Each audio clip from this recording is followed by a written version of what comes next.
മാലിക് ഇബ്നുൽ ഹുവൈരിസ് റളിയല്ലാഹു അൻഹു പറയുന്നു, അതൈനാ റസൂലല്ലാഹി സ്വല്ലല്ലാഹു അലൈഹി വസല്ലം വനഹ്നു ശബബത്തുൻ മുതഖാരിബൂൻ.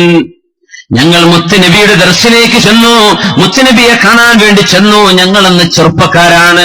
ശബബത്തുൻ മുതഖാരിബൂൻ, ചെറിയ പ്രായമുള്ള യുവാക്കളാണ്. ഞങ്ങൾ നബിയുടെ അരികത്തേക്ക് ചെന്നു. ഫഅഖംനാ ഇൻദഹു 20 ലൈല, 20 രാത്രി ഞങ്ങൾ അവിടെ കഴിച്ചുകൂട്ടി നബിയുടെ കൂടെ. ശുദ്ധമായ മസ്ജിദ് നബവിയിൽ 20 ദിവസം പരിശുദ്ധ ഹബീബിന്റെ കൂടെ.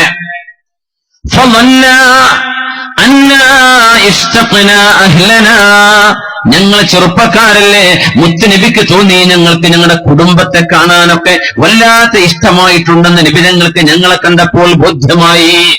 അതാണ് മുറബ്ബി. മുറബ്ബി എന്ന് പറയുന്നത് മക്കളെ വളർത്തുന്നത്, തർബിയത്ത് ചെയ്യുന്ന ആൾ അങ്ങനെയാണ്.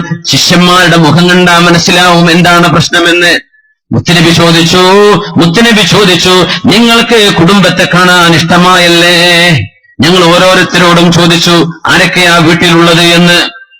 ആരൊക്കെയാ വീട്ടിലുള്ളത് തങ്ങൾ ചോദിച്ചു. ഓരോരുത്തർ പറഞ്ഞു, എന്റെ ചെറിയ കുഞ്ഞനുജത്തിയുണ്ട്, ചെറിയ കുഞ്ഞനുജനുണ്ട് വീട്ടിൽ, ഇത്തമാരുണ്ട്, ഇക്കമാരുണ്ട്, കളിക്കാൻ കൂട്ടുകാരുകളുണ്ട്, കളിക്കാൻ എന്റെ ബന്ധുക്കളുണ്ട്.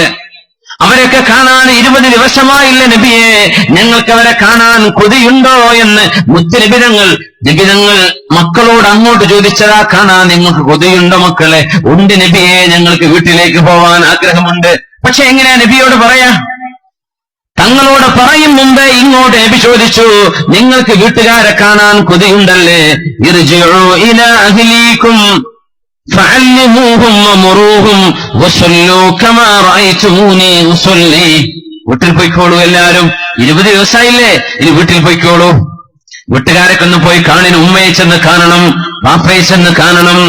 20 ദിവസം പഠിച്ചില്ല ഇവിടുന്ന്, അതൊക്കെ വീട്ടുകാർക്ക് പോയി പഠിപ്പിച്ചു കൊടുക്കിൻ, അവരോട് നന്മ പറഞ്ഞു കൊടുക്കിൻ. വസല്ലൂ കമാ റഅയ്തുമൂനി ഉസല്ലി, ഞാൻ എങ്ങനെയാ നിസ്കാരം പഠിപ്പിച്ചത് അതുപോലെ നിങ്ങൾ നിസ്കരിക്കുവിൻ, വീട്ടുകാർക്ക് പഠിപ്പിച്ചു കൊടുക്കുകയും ചെയ്യുവിനെന്ന് ഞങ്ങൾ ഏതാനും ചെറുപ്പക്കാർ മുത്തുനബിയുടെ അരികത്ത് പഠിക്കാൻ ചെന്നപ്പോ ഞങ്ങളെ നബിതങ്ങൾ വീട്ടിലേക്ക് പറഞ്ഞു വിട്ടിട്ടുണ്ടെന്ന് മാലിക് ഇബ്നുൽ ഹുവൈരിസ് റളിയല്ലാഹു അൻഹു.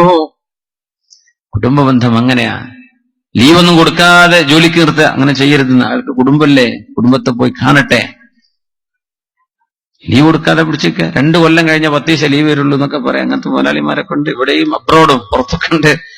വലിയ ദുൽമാണത്, ചെയ്യാൻ പാടില്ല എന്നാ. നമ്മുടെ മനസ്സുകളെ അല്ലാഹു ബന്ധിപ്പിച്ചിരിക്കുന്നത്, മനസ്സിന് കരുത്തു നൽകിയിരിക്കുന്നത് കുടുംബ ബന്ധങ്ങളിലൂടെയാണ്.